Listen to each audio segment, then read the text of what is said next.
think. Not even of the haircloth which the note you found in your bread informed you of? The young man started, but before he had either assented or denied, Aramis continued, Not even of the ecclesiastic from whom you were to hear an important revelation? If it be so, said the young man, sinking again on his pillow, it is different. I listen.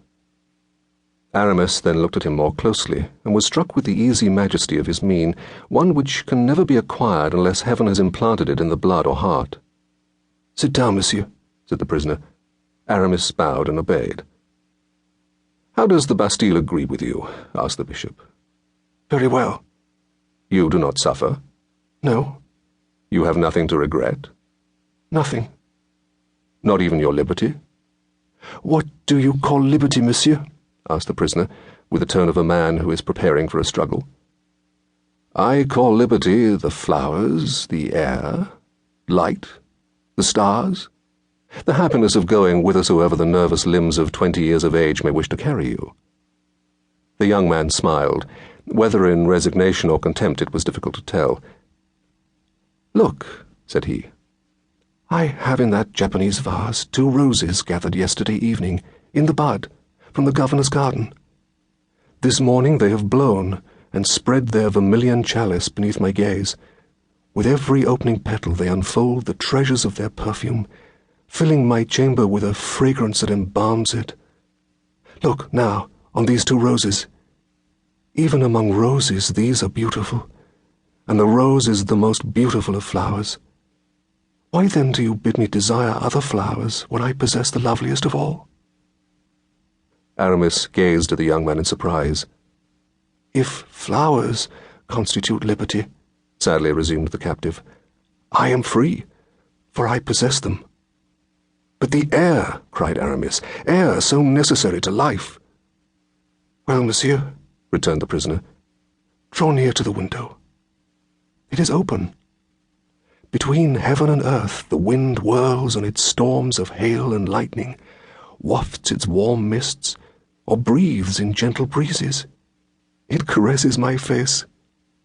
When mounted on the back of this armchair, with my arm around the bars of the window to sustain myself, I fancy I am swimming in the wide expanse before me.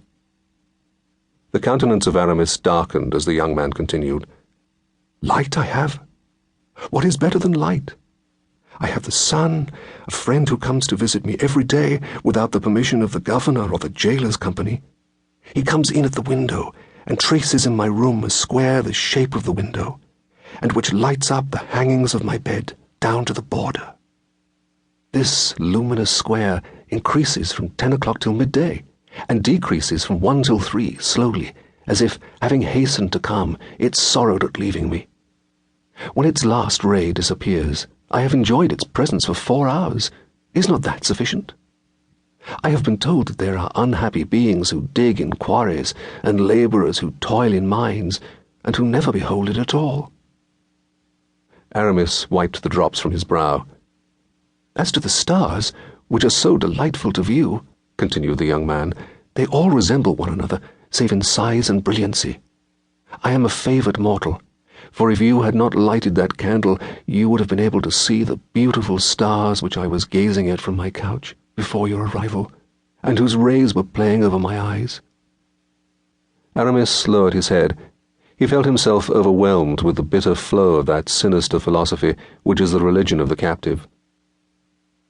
So much then for the flowers, the air, the daylight, and the stars, tranquilly continued the man. There remains but my exercise. Do I not walk all day in the governor's garden if it is fine, here if it rains, in the fresh air if it is warm, in the warm, thanks to my winter stove, if it be cold? Ah, monsieur, do you fancy, continued the prisoner, not without bitterness, that men have not done everything for me that a man can hope for or desire? Men, said Aramis. Be it so, but it seems to me you forget heaven. Indeed, I have forgotten heaven, murmured the prisoner with emotion. But why do you mention it? Of what use is it to talk to a prisoner of heaven? Aramis looked steadily at this singular youth, who possessed the resignation of a martyr with the smile of an atheist. Is not heaven in everything? He murmured, in a reproachful tone.